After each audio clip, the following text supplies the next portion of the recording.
frame? Are you happy with? You're great. You're great. Yeah, that's good. We are live. Hello, everyone. Welcome. It is Tuesday, December 15th, 7:01 p.m. on the East Coast, which makes it 3 hours earlier on the West Coast and somewhere in the middle, Mountain Central Time, I think. As always, please let us know you're here. Comment, say hi, let us know where you're from. We have an exciting guest tonight, Zach Westerbeck, who is an advocate, a teacher, a friend. Actually, we met through Liz McIngvale. It was our introduction, and I remember talking to you on the phone. So we will get to all things Zach in a minute. He's a really impressive guy, and I can't wait to share his story and his journey and his nuggets of knowledge. So in the meantime, again, we always like to give it a couple minutes for people to sort of load in. So please jump in, say hello, let us know you're out there, and we'll get started momentarily. There's Stacy. Here they come. So we got Stacy Conroy. Hi, Stacy in Tampa. Happy holidays. Vashon Island via LinkedIn. We broadcast on LinkedIn? I didn't know that. Is that new? Well, welcome, LinkedIn user. Deirdre is here. Nick Toth is here. How are you, Nick? It's good to see you. Oh, good to know. I guess they don't talk much on LinkedIn, but welcome. So Annette is here. Deirdre says, hi, Zach. Barbara's here from Illinois. Excuse me. Lizzie's here. Thomas Thackeray is here, as I like to call him, T-Thack. T-Thack will be a guest on Just Ethan on, I think, January 12th. He won a contest, and I'm excited to talk with him about his OCD journey. This is when you wish you brought bottled water up with you, but forgot. So sorry, guys. We are just at the 2-minute mark. I want to get into it as we only have an hour tonight for Just Ethan. So let's get into it. Seems like we have a good number here. So as always, my name is Ethan. Welcome to Just Ethan. Hi, JJ from Chicago. OCD almost killed me. How do I share my story? Great question, Jennifer. I will get to that because we're going to be talking a lot about advocacy. Anyway, my name is Ethan. I'm the national advocate for the International OCD Foundation, which, if you've been on here, knows I just like to talk about OCD way too much. We will jump into this, and I apologize in advance. I was hosting a live stream earlier for 5 hours, and so on OCD. So I apologize if I'm hoarse or my brain is mush. So either one of those things could happen, and we don't know. It's a very exciting night. So this town hall is intended to serve as educational content and is not intended to replace therapy. For treatment-related questions, please be sure to check to work. See, it's already happening. Please be sure to work with your local provider or contact a local clinician. The International OCD Foundation is not a crisis hotline and should not be used if you are in distress or feeling unsafe. If you're in crisis or ever feeling suicidal or unsafe, please go to your local emergency room, call 911, or call the Suicide Prevention Hotline at 800-273-8255. As always, we also want to promote a respectful and safe space. We want to be kind to everyone here.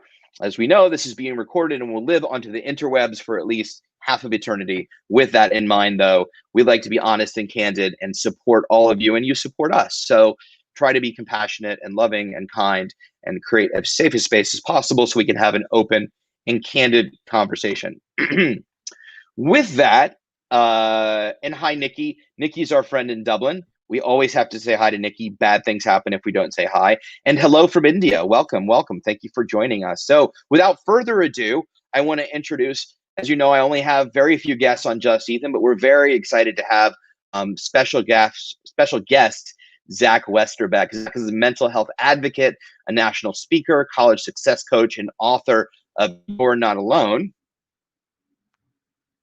which we will talk about in a minute, who was diagnosed with an anxiety disorder in 2016. During that time period, he experienced severe anxiety, deep depression, and thoughts of suicide. After hitting his rock bottom moment, he sought help and started to recover.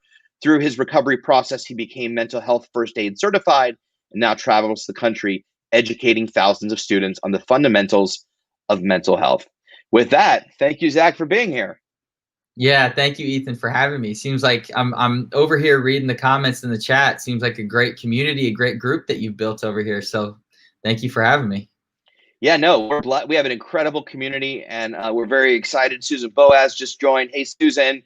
And Marilyn just joined from South Louisiana. So thank you. Zach, I wanted to get into your story, and I'm actually going to highlight Jennifer's question because it's such a great question.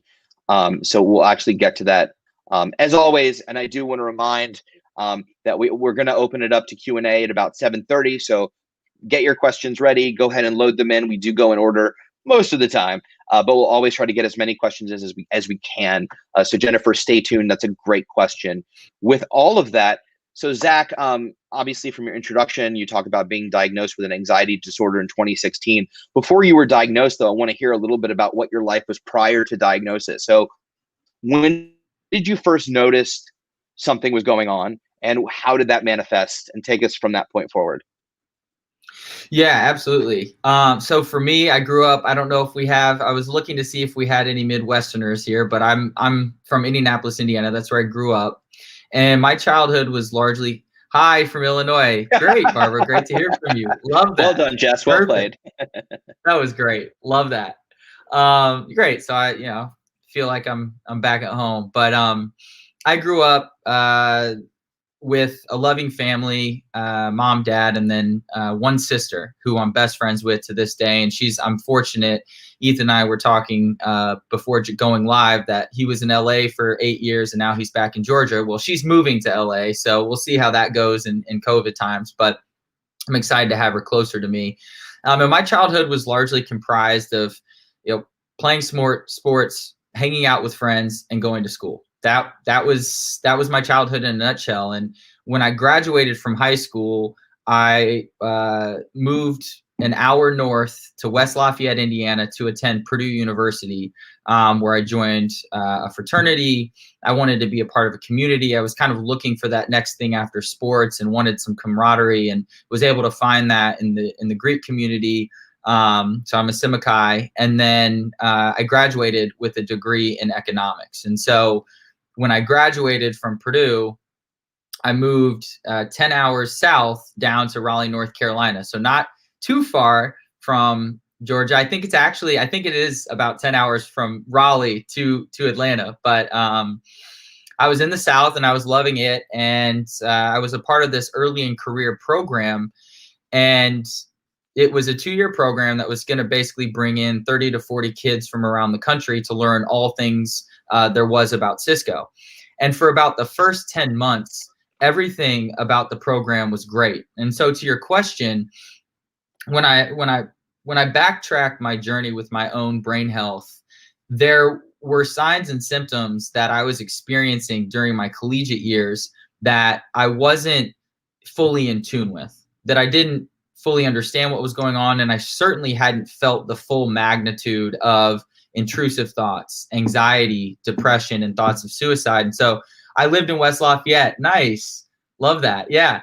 And so, JJ went to Butler. Okay. We got some people familiar with the area. So Ethan, I wasn't educated on the topic. And so it came as quite the shock to me when 10 months, basically about October, November timeframe of 2015, I started to feel different. And I felt like my brain had suddenly, seemingly out of nowhere, changed. And now all of a sudden I'm waking up with a pounding heart. Like it felt like a drum line in my chest. Like I always think about Nick Cannon when I say that, the movie, but it literally, yeah, exactly. That's what it felt like. And I was like, ooh, I've never felt this before. And I had sweaty palms and a dry mouth and racing thoughts, intrusive thoughts. And I think based on, the show that you've put together and the wonderful community that you've built, I'm assuming that everybody on here has some sort of connection with obsessive compulsive disorder. But for me, the intrusive thoughts were very alarming because I'd never experienced them before. They'd never come to the forefront of my consciousness. So all of a sudden I'm having these intrusive thoughts. I'm having all of these symptoms that are, symbolic of somebody that is beginning to experience the onset of a brain disorder. And so I thought my brain was like a light switch. and that something had been flipped on and I could just flip it back to the way that it used to be. And 2016 was right around the corner. I was a young man. I was 22 years old. So I thought, you know what? I'm just going to flip this back to the way that it used to be. And my plan was I was going to go to work. I was going to go to the gym. I was going to sit in the steam room, and I was going to sweat out all the toxins from 4 years at Purdue and then this early in career program. I wasn't going to drink. Back then, I was consuming cannabis at a pretty high rate, which I think actually contributed to the fact that I didn't experience the symptoms at an intense level. And so I, for all intents and purposes, cleaned myself up for the month of January, and I did get results. The only challenge is that it wasn't the results that I was looking for. And by the end of the month, not only had the symptoms I've told you about and everybody on the broadcast about, that I now know was anxiety intensified and gotten, if I could put it on a scale from 1 to 10, it was screaming at 11, like it was crippling. But a second emotion had crept in, and that was depression. And I'd never felt depression before. I never really knew anybody who talked about it. I'd never had any meaningful conversations around depression. And so when the combination of depression and anxiety kicked in, I found myself in a very vulnerable, I would say terrified state where I couldn't point to why I was feeling the way that I was feeling. I didn't understand why I was having the thoughts that I was having. And I'm an open book, so we can talk about the thoughts whenever, if and when you want to take it that direction. And I had no answers. So I went into panic mode and started trying all these Zach's home remedies. Again, just clinging on to this belief that I could flip my brain back to the way that it used to be. Again, the brain was just a light switch. I just had to flip it back to the way that it used to be. And I did that for a couple months. And during that time period, I did two things really well. The first of which is I hid from the outside world what I was experiencing internally. So colleagues, friends, family, my now fiance, we had just started dating. She had no clue what was going on. And I myself, the second thing that I was doing really well was I myself was denying just how quickly my brain health was deteriorating. And I talk about that a little bit in the book. And when I speak to people who are struggling with OCD-like symptoms, I always ask them, where do you sit? 1 to 10. That's what Dr. Irene Wagner did for me. And I would sit in those meetings with her and tell her I was a 4, when in reality I was more like a 9 or a 10. And so at the peak of my dark period, I was having thoughts of suicide from the moment I woke up until the moment I went to bed. So this was sitting in meetings at work. This was hanging out with my roommates after work. This was driving to and from work. Thoughts of suicide consumed my life for much longer than I ever thought would happen. And it wasn't until I hit my rock bottom moment where I seriously considered suicide as the only viable option that I confided in my family. And I told them everything. I told them the intrusive thoughts I was having, the symptoms of anxiety, depression, suicide. I told them I was hopeless. I'd tried everything in my mind. I didn't know what to do, who to go to, what to say, where to start.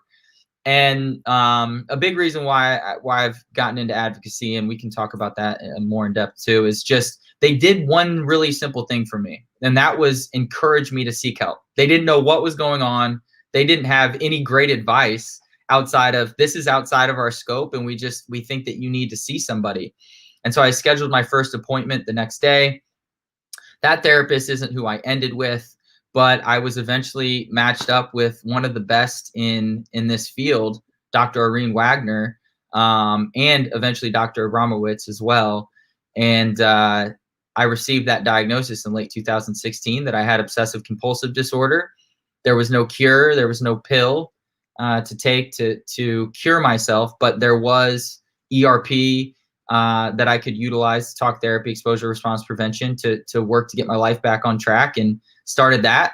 It was about a 2-year journey to get my brain to a manageable place. And the last 2 years I've been traveling and advocating for college students. And then it was a virtual, but Liz and I actually partnered together on a program for the IOCDF conference, which was rewarding. So just doing the advocacy work, came out with a book, and here I am now talking to you.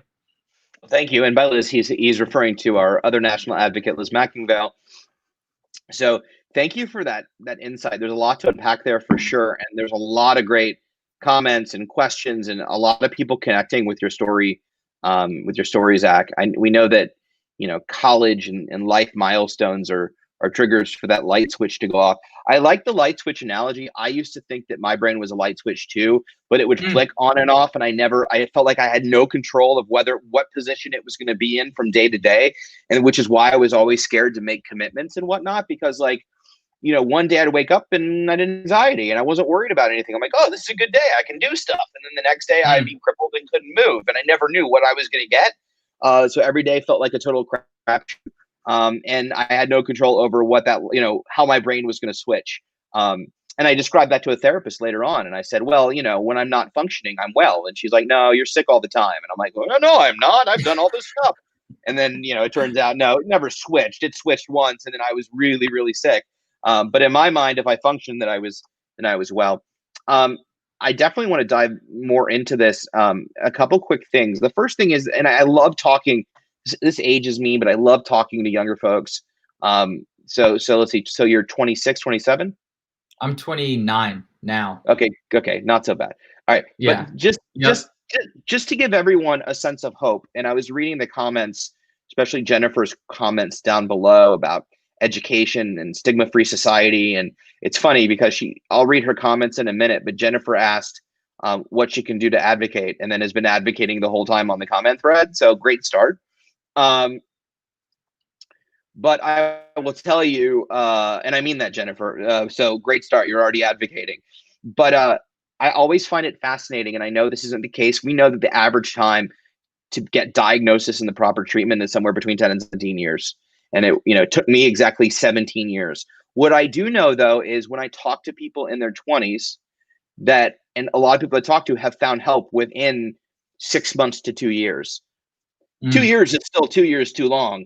But I always get a little bit choked up and really excited to know that we're making progress, and I know that isn't everybody's story. And I know that today there are teens and 20s that are in the wrong therapy, that are not getting ERP, that can't find accessible treatment or affordable treatment, and all of these things. Totally understand that. But when I would talk to people like Zach and Stephen Smith of NoCD and Neil Hemmer, and all these great advocates that literally found help within 1 or 2 years, I'm like, okay, we are making progress. And I think that's an important thing.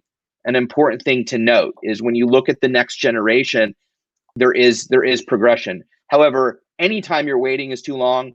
You don't go to a doctor with a foot problem and take 5 years to find a podiatrist. He tells you to go to a podiatrist. And so, we should go to a doctor, and either it's an OCD therapist or you have OCD. Let me point you to that guy, and you got an appointment next week and you're there. What do you think? What do you think, Zach? Do you think you were really lucky to find treatment kind of right off the bat? I mean, once you knew what was going on, or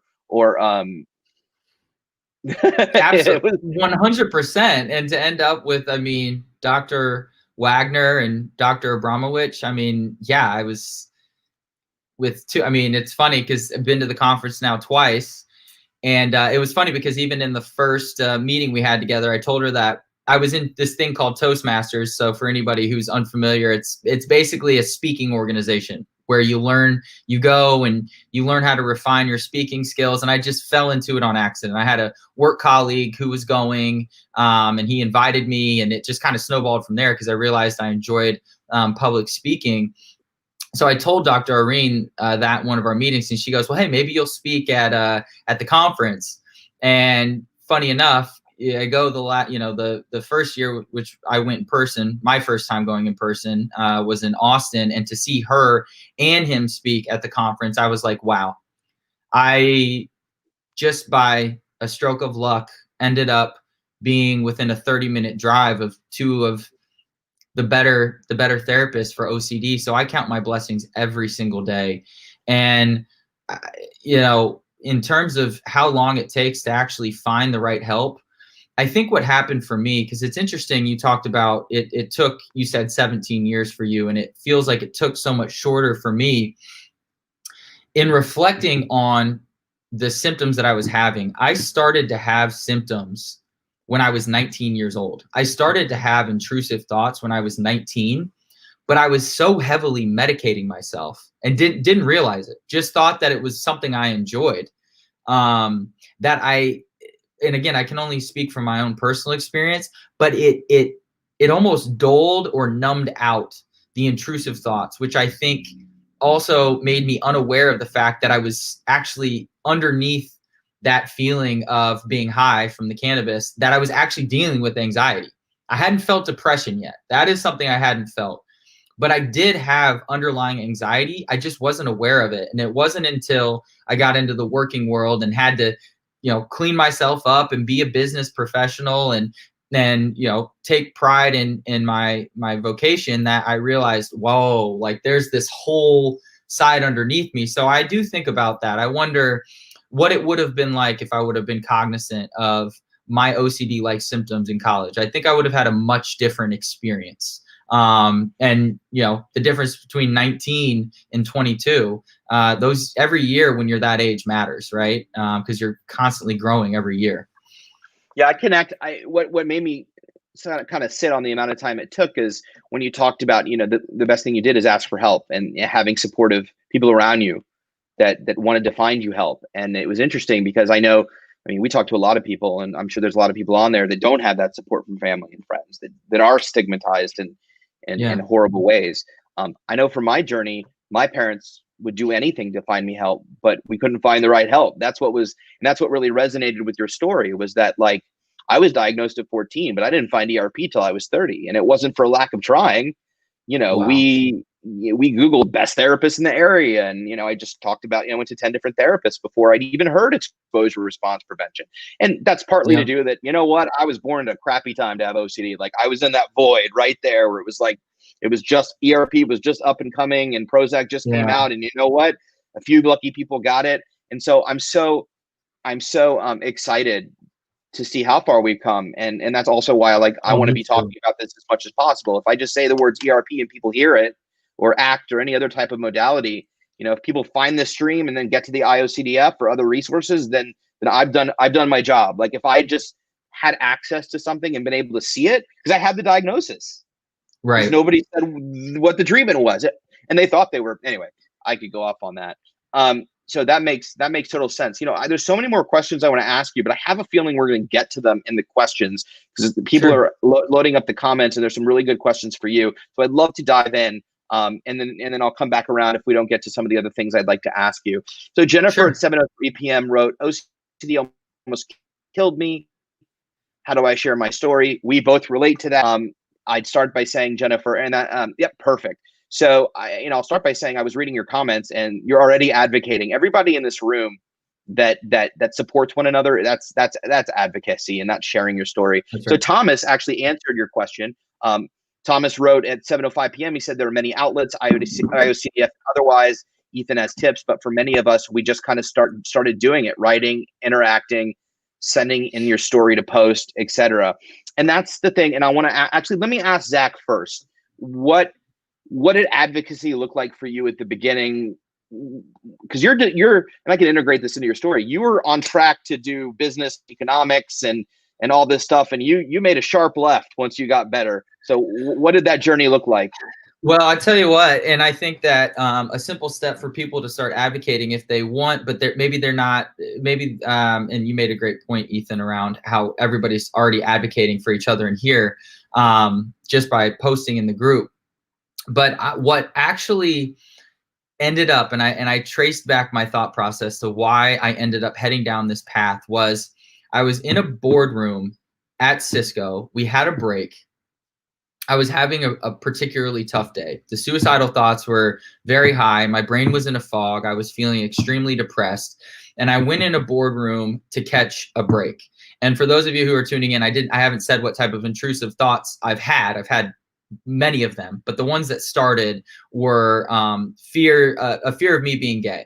And I've never once had a problem with anybody's sexuality. I don't care. I want everybody to be who they are, to live their truth. But for me personally, I had always identified as a heterosexual male, as somebody who was attracted to females. And so these thoughts were very heartbreaking to me, not because of some moral dilemma that I had with sexuality. It didn't feel like that's who I was. So I'm in this board room, and I get on a chat, and this is actually how I discovered ERP. And I typed in, and I had already typed this in numerous times, but I was learning, I was trying to understand what's going on. And I typed in, why am I fearful of being gay? And I ended up clicking into a chat room that was hundreds of OCD sufferers that were supporting each other. And it was a timeline, much like this comment section over here. And it was people from across the globe sharing, and I can picture it now, and hopefully I don't tear up thinking about it, because it was heartbreaking, but it was also uplifting, because there would be somebody who would come in, they would say, I'm having this type of intrusive thoughts. It's made me depressed, anxious, I'm suicidal, I don't see a way out, I'm so confused, I don't know what to do. And then somebody else would come into the chat and say, look, I've been there before, I understand what those thoughts are like, this is what you need to do, and just supporting them.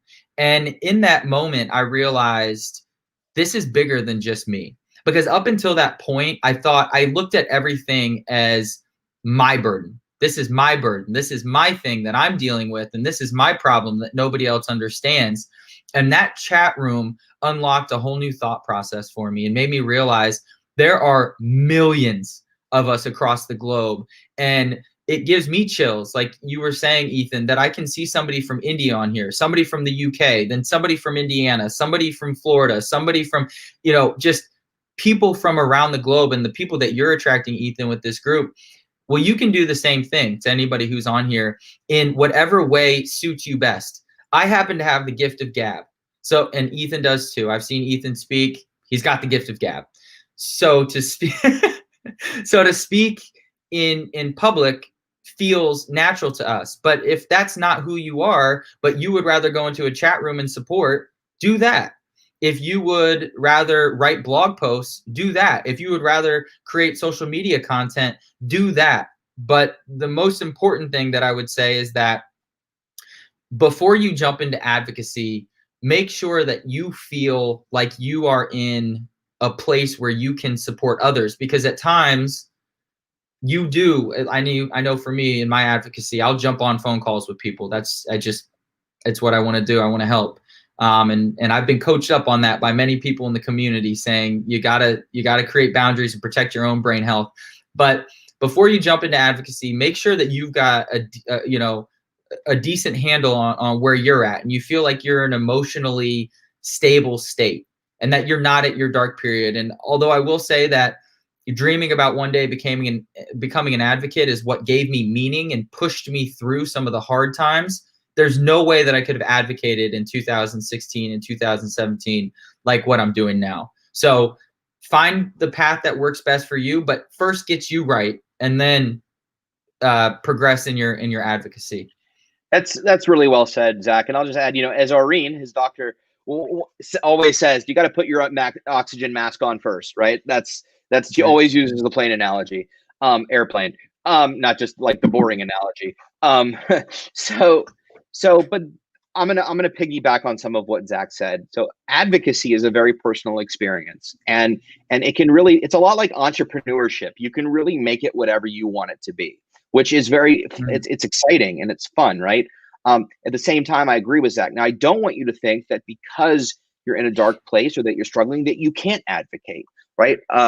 Because at the end of the day, OCD is not curable. We all have ups and downs, and we all advocate in different ways. And it doesn't mean that you can't. I struggled with that. I remember I had a really rough time right before I gave the keynote in 2014. And I went into my therapist and says, I can't give the keynote. I'm struggling.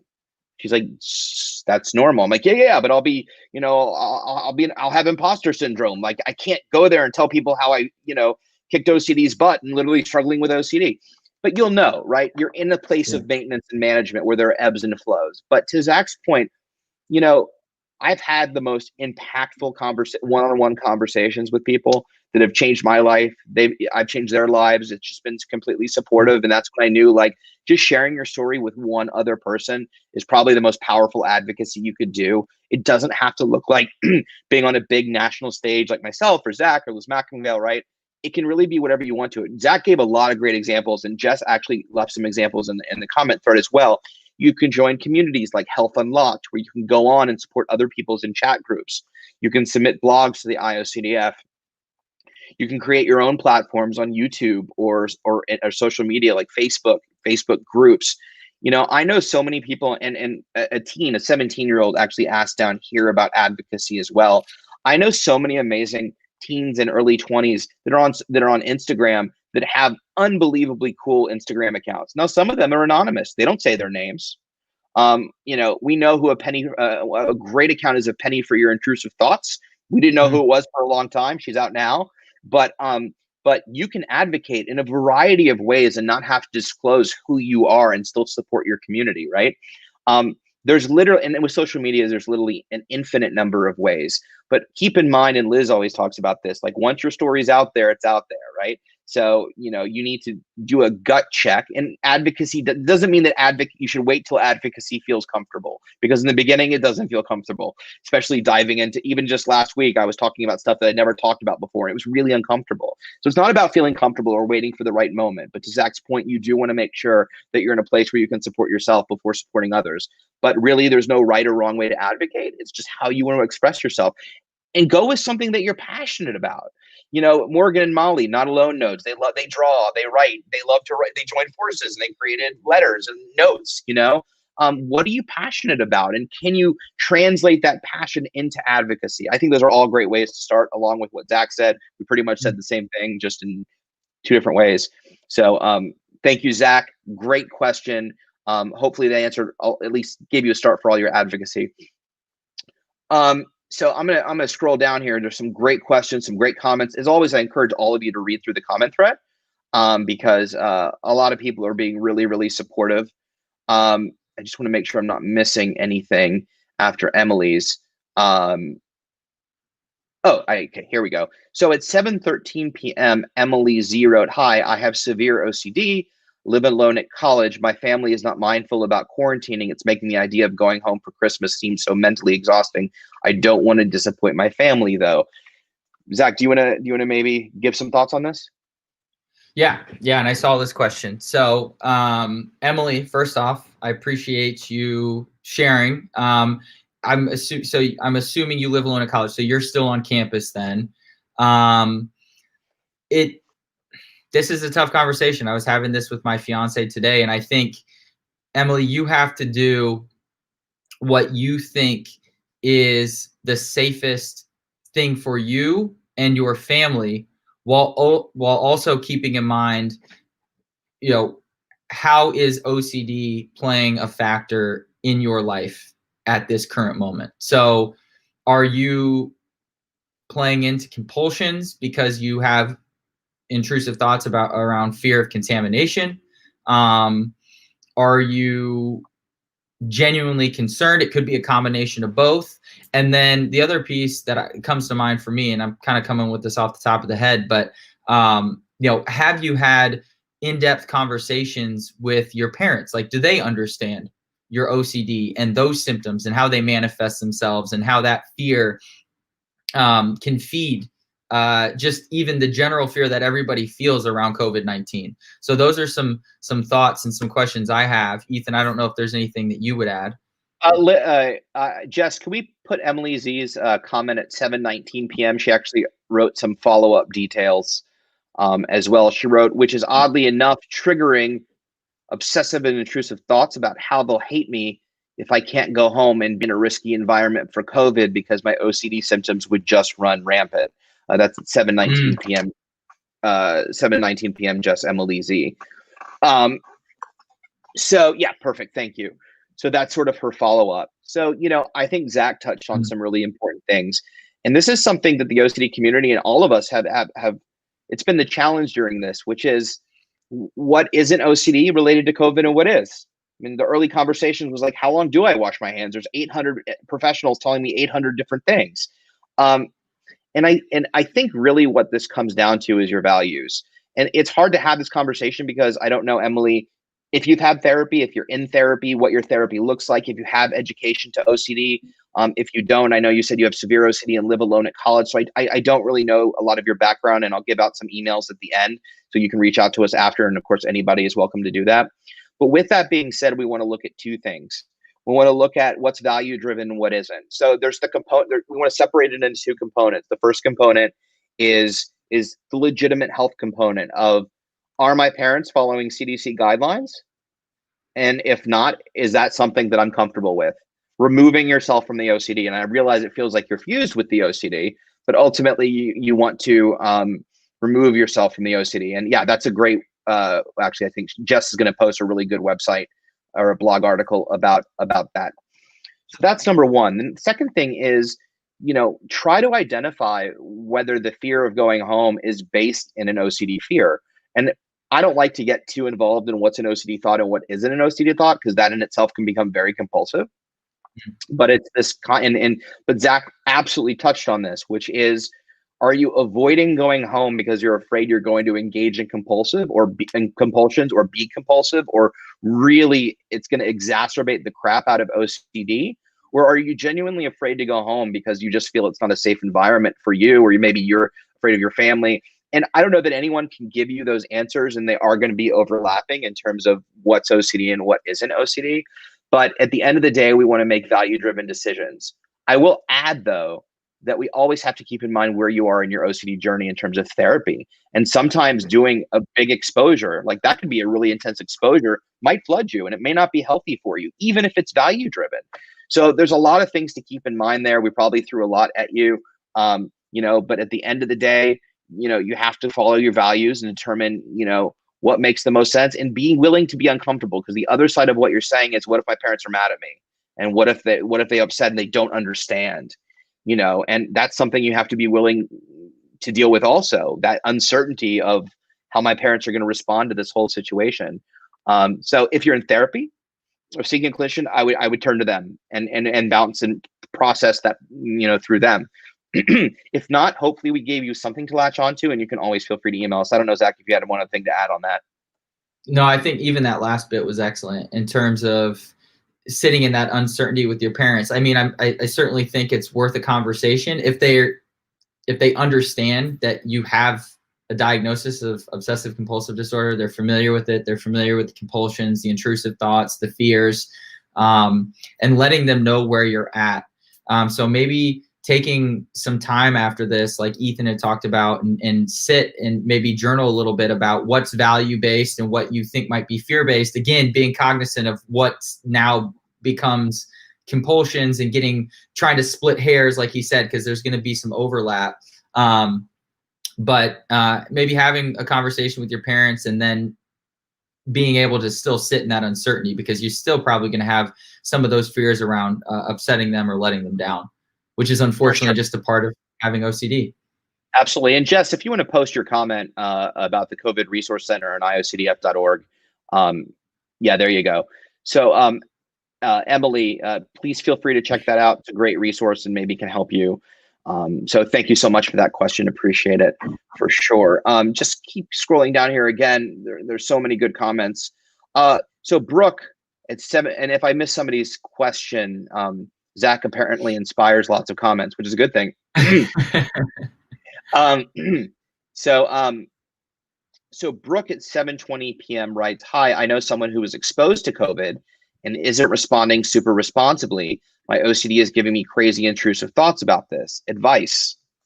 Well, thank you for a great question, Brooke. At first I was like, that's an interesting last name, but I think you're in Florida.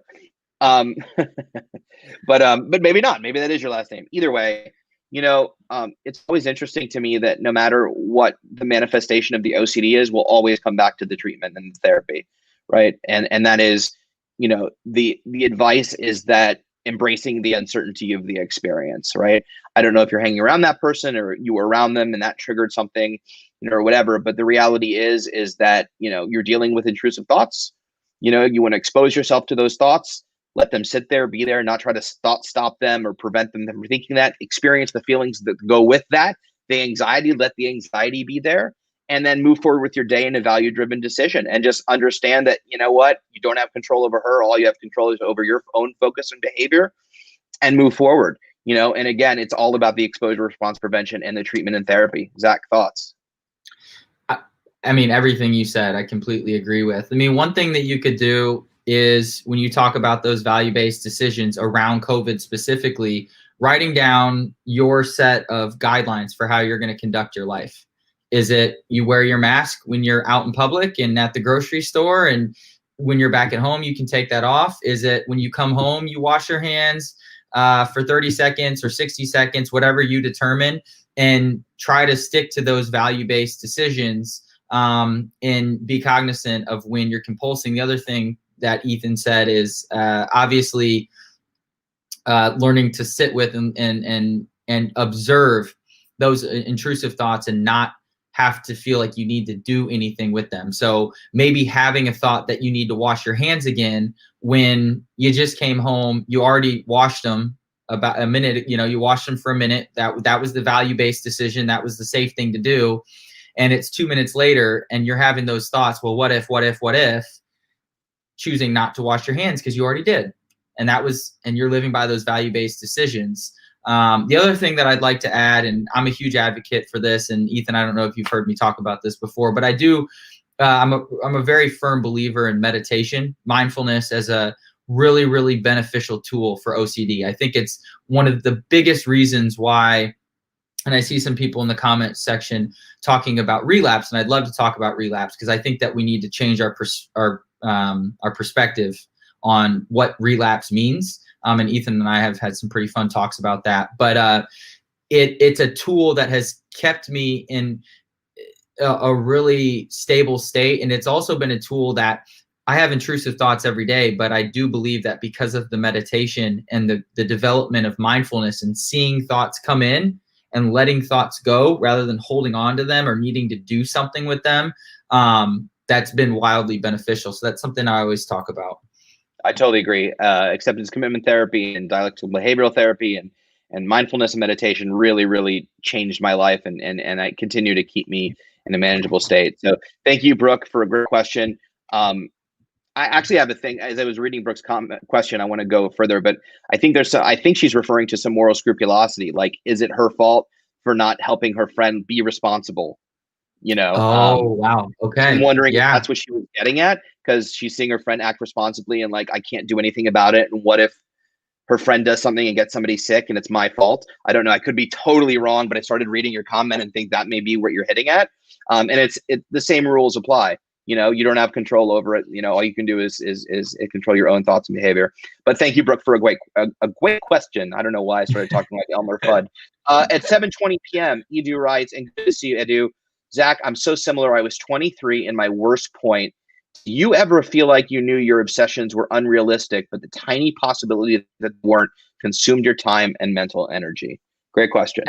Absolutely. I mean, 100%. And I know Ethan can totally relate to that. And that's everybody, right? Like even when I get calls from males all the time, people in the country, people out of the country, it's always the same. Well, what if I'm different? Well, what if my sexuality has changed? Or what if I am going to actually hurt somebody and I'm the exception? And that little seed of doubt, especially if you water it and feed it, can just grow in your brain. And if you are constantly looking for that certainty, that's that water, right? That's what's going to let that seed of doubt grow. And over time can consume all of your brain space, all of your thoughts, everything you do, your actions, your behaviors. So it's recognizing that when you have OCD, you're going to live with doubt a lot. You're going to have that little tinge of doubt, but being value-based, like Ethan said, and continuing to live your life based on a set of values and principles that you've laid out for yourself and using those as your guidelines. Absolutely, Zach. And I have really nothing to add. I totally agree with you. It's, that 1-2% is what keeps us compulsing and seeking that certainty. And it's really, really shifted for me. And I've talked about this a number of times is finally accepting the reality that it might happen, and just being okay with it, because once you hit your bottom, and nobody should have to hit their bottom. We can all choose our bottom, and I say that, but I couldn't. I had to hit, and I think there was still bottom below my bottom. But regardless, I was so sick and in so much pain that it was just like, you know what? I surrender. Like, I surrendered to the process of therapy. And if all my fears come true, fine, let it, because I can't do what I'm doing anymore.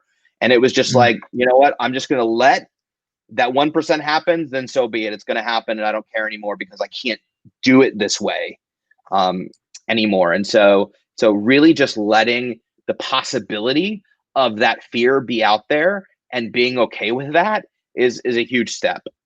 But I totally agree with you. Go ahead. Yeah. I heard you share that story in Austin, and I was like, I definitely related with that, because it's interesting. You made me think about that, because you said there was definitely even bottom under that. And I definitely had a lower point that I could get to, but it was the lowest I'd ever been in my life. And I'm thankful I didn't get to see what those lower levels were, but that definitely resonates. For sure. So, Edu, great question. Thank you, Zach, for weighing in. We'll keep plugging along. We're going to need a volume 2 with Zach here, because it's such great questions and conversations. Amber, I see your comment, and hopefully I wanted to address a lot of advocacy up top, and hopefully that answers some of your advocacy questions. I see people wanting to get in touch with Zach and I. Will definitely get our emails. Hopefully Zach's okay with giving out his email. We'll give out our emails at the end, so you can definitely write us, no problem. Jennifer wrote, "Where do I post my story?" If you scroll down in the thread, you may have already seen it. Just gave you a link where you can post blog submissions. And we can put that up on screen real quick if you want to, if that's easily accessible. While we're doing that, I want to get to Tracy's question. Hopefully Tracy's still with us. I'll read this slowly, or we can put it up for a brief second. It'll cover our faces, and we're pretty. So Tracy wrote, "My son is 19. He refuses to get treatments, but takes meds for anxiety and uses cannabis. Our lives are hell. He makes me repeat sentences I haven't said it right, so communication doesn't happen. Because he has concurrent disorders, there's not a lot of support. He was diagnosed young, but it has blurred with ADHD and ODD. So the medical community feels the OCD is secondary. How do I get help for him if he isn't willing? And how do I get the right therapist?" Great question, Tracy. Excellent question.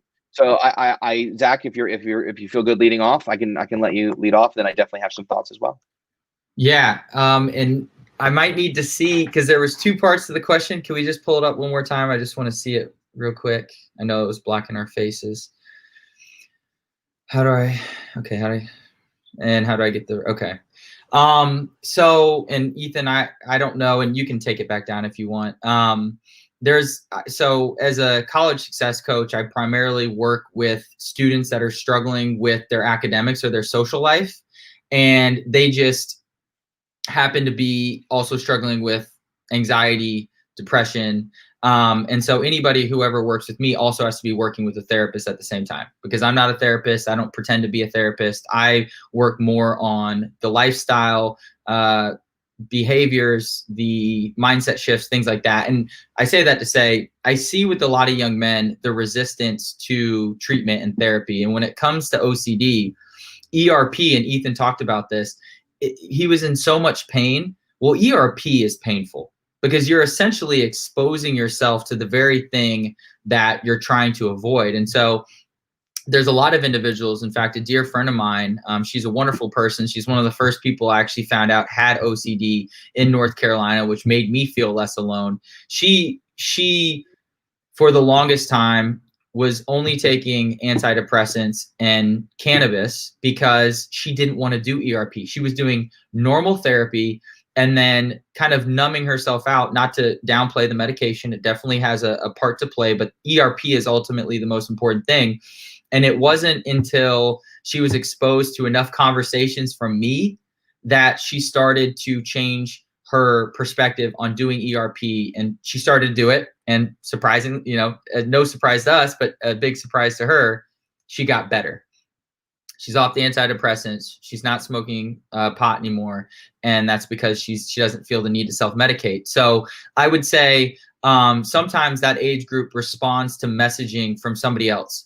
So maybe exposing him to this video or any of the thousands of videos Ethan's got out there talking about his OCD, any of the videos that I have out there, any other advocates that you can find where they can hear about the messaging from somebody else. Because I think with that age group especially, the two big resistance points are, or maybe even a third, is like, number one, I don't want to do ERP because it's painful. Number two, and maybe it's just a second, is I don't want to address this. I don't want this to be a part of my reality. I would rather take a pill, get to a manageable level where I'm not the lowest I've ever been.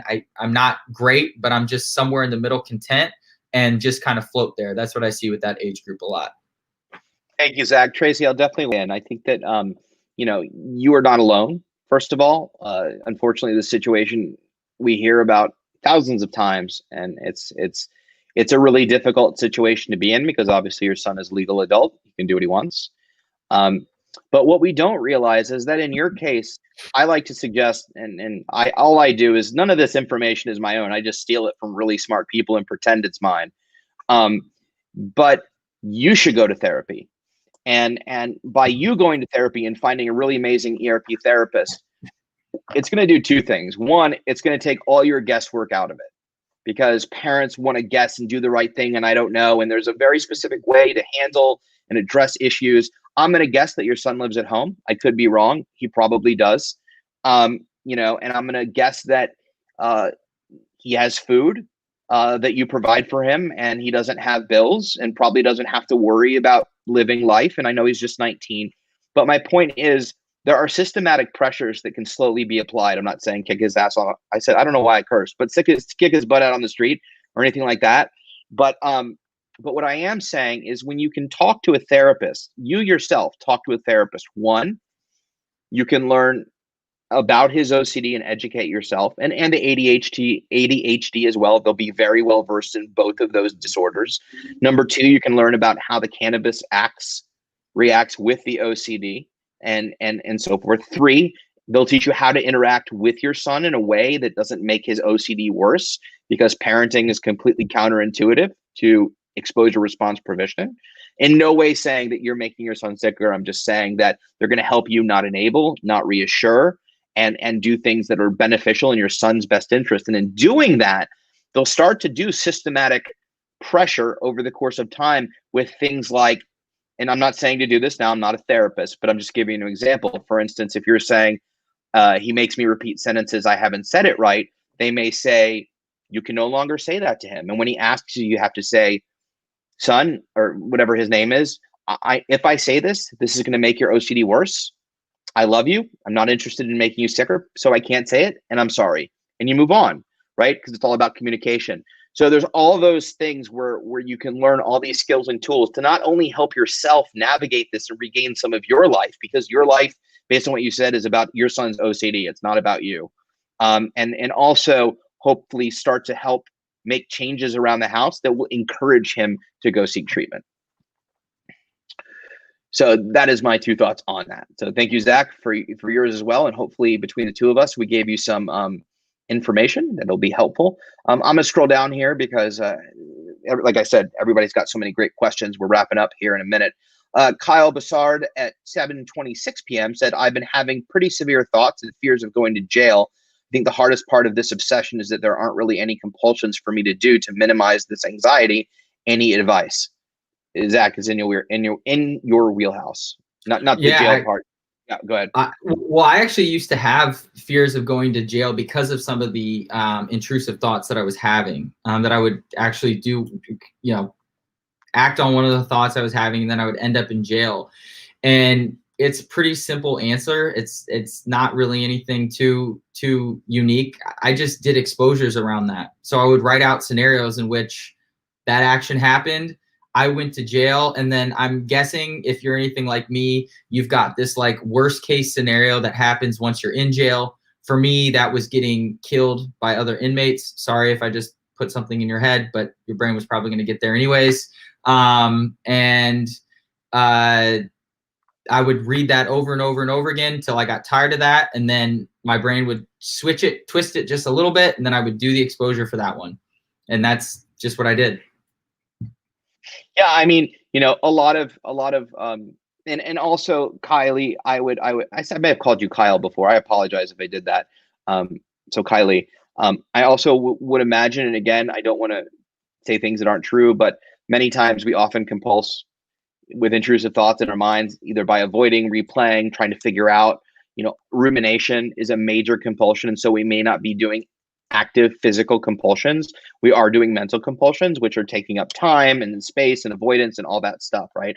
So at the end of the day, Zach's talking about treatment. He's talking about therapy. We don't want to look. We do compulsions because they work.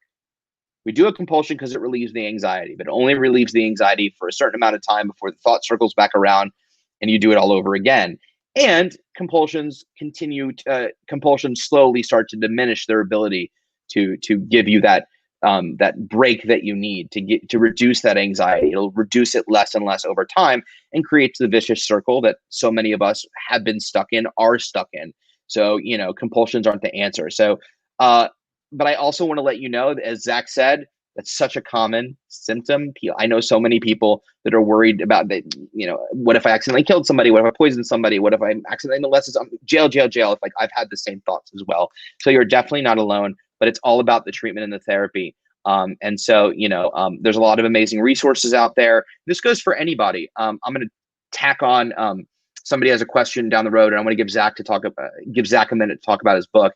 But, so Deborah asks, what type of books do you recommend? So let's quickly touch on some resources that we can point some people to. So obviously the International OCD Foundation is an amazing resource. You can go to IOCDF.org, check out all of them. I always used to say Peace of Mind as well, but Peace of Mind has now merged with the IOCDF. So now there's twice as many resources that are out there. Some great books. My favorite book on ERP by far is John Grayson's Freedom from OCD. Liz McIngvale talks about it all the time. I do too. It's probably the best book out there.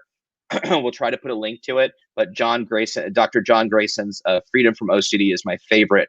Also, John Hirschfield's series of books, his workbooks are excellent. The other thing I'll point you toward is the app. It's also a community, but the NoCD app. So that's NOCD. It's a free app. It's available on Apple, the Apple Store, and Google Play. It's also online, Facebook, Instagram. Not only is there a very robust community of OCD individuals with OCD, much like the Health Unlocked, but they also offer teletherapy at a fraction of the rate of a private therapist. It is with a licensed clinician where they do ERP over video therapy. It's a two and a half month program. It's overseen by Dr. Patrick McGrath, who we've had on here numerous times, and they do a free 15-minute phone consultation to see if that you're a good candidate. It's live in all 50 states, and even it's covered by some insurance. So those are some initial great resources. Zach, what are some resources that you like?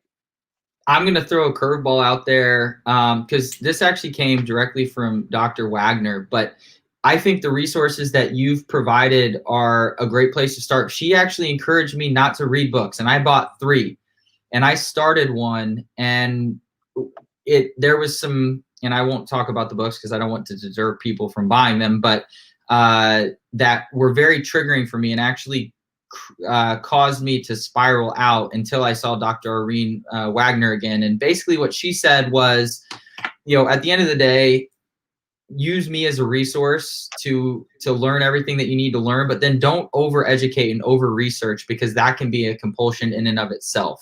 That was a big piece of encouragement from her. So I'm certainly not downplaying the resources. And I think, honestly, what you offered is great, but I used her as my resource. And I am at where I'm at today because of her and Dr. Abramowitz. And I didn't read any books. I had 3 bought and I didn't read them.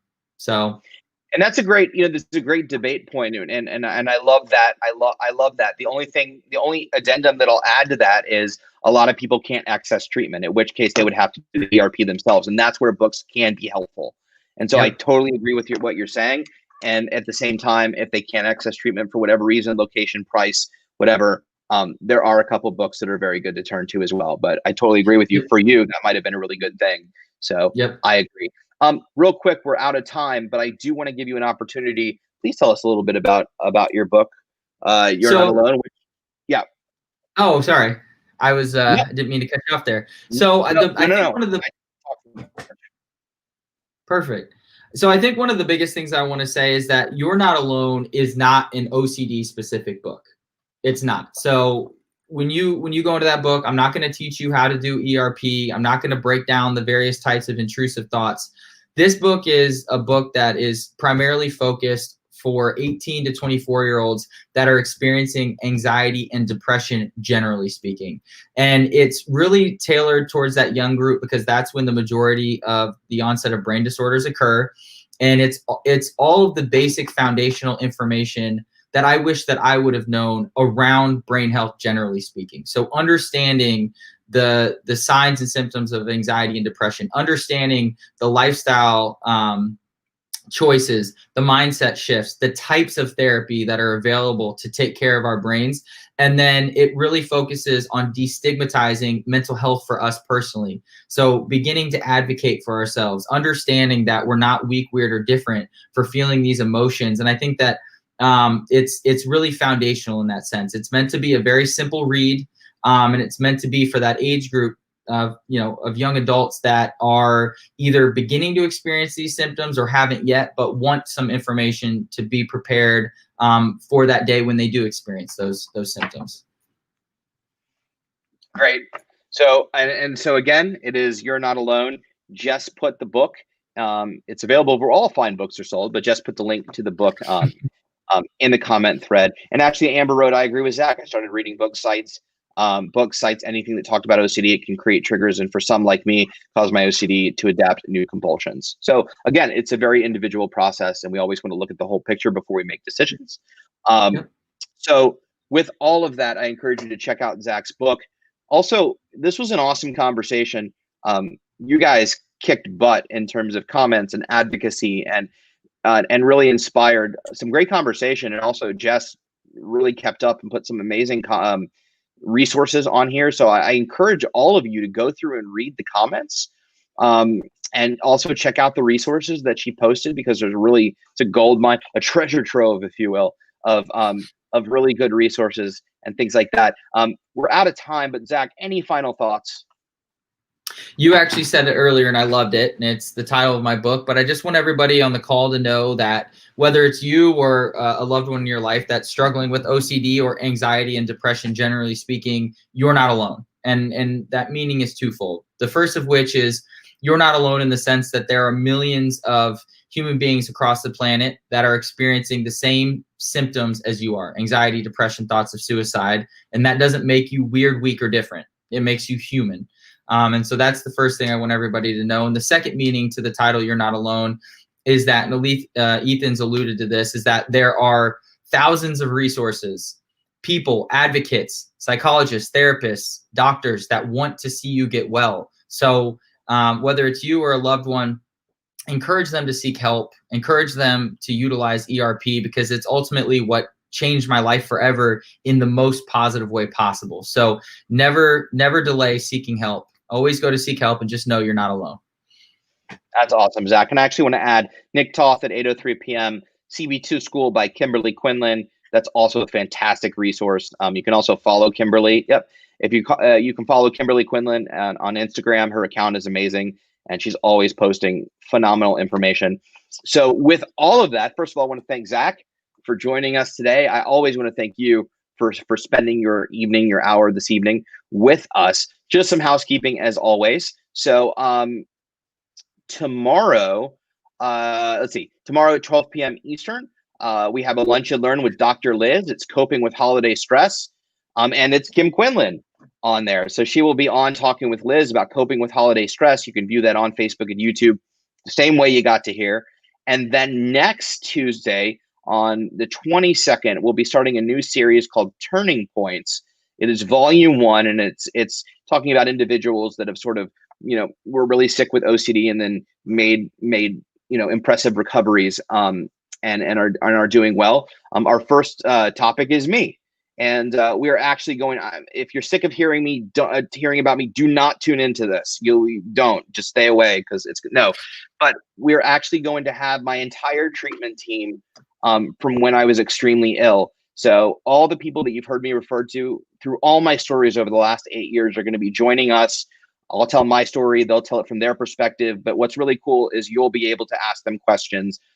These are some amazing folks that didn't give up on me and saw me through my most difficult times And so, I encourage you to tune in and check it out. Last but not least, on Wednesday, we'll be rounding out the year with Live with Liz. It's a motivational New Year's resolutions. And so you'll want to tune in with Live with Liz at 12 p.m. Eastern time. Turning Points is at 7 p.m. Eastern time on that Tuesday. With all of that, one last announcement. January 28th to the 31st is OCD Camp. If you don't know about it, it's a 2-day event, a mini conference, if you will. It's only for ages 4 to 10 and their parents, because that would be weird, like 4-year-olds logging on. But it's for ages 4 to 10 and their parents and siblings. It's all content related to parents and kids. Definitely hit up. Yep, there's the website, iocdf.org/OCD Camp. Check it out. As always, I want to thank the IOCDF and, of course, my cyber partner behind the scenes, Jess, for doing her digital voodoo. If you haven't already and you want to be notified about all the programming the IOCDF is having over the next month, the next 2 months, the next 3 months, definitely be sure to subscribe and follow on Facebook and YouTube. We're also live on Twitch as well. You can also check out the online calendar for all upcoming virtual content and live streams. Last but certainly not least, yes, all upcoming programming at iocdf.org/peace of mind. Last but not least, we promised you emails. I'll go ahead and put up my email on it. It's just ethan@iocdf.org. Zach, what is your email? Jess will type it in and we'll go ahead and post that as well, or I'll type it for her. What is it? Z Westerby. So ZWESTERB at Zach, ZACH, Westerbeck, which is all E's, WESTERBECK.com. Perfect. zwesterby@zachwesterbeck.com. Just sent her that in a private chat, so she should be able to post that right away. So please feel free to email Zach. Feel free to email myself. There's his email. If you have any additional questions, you can also always email me, and I'm happy to forward anything you ask to Zach, and we'll get you an answer back right away. With that, thank you for staying with us these extra 7 minutes. As always, have a wonderful evening. Stay safe, stay vigilant, feel the feels. Don't let OCD off the hook. Have a very happy holidays, and we'll see you next time. Thanks again, Zach, for being here. Thanks, Ethan.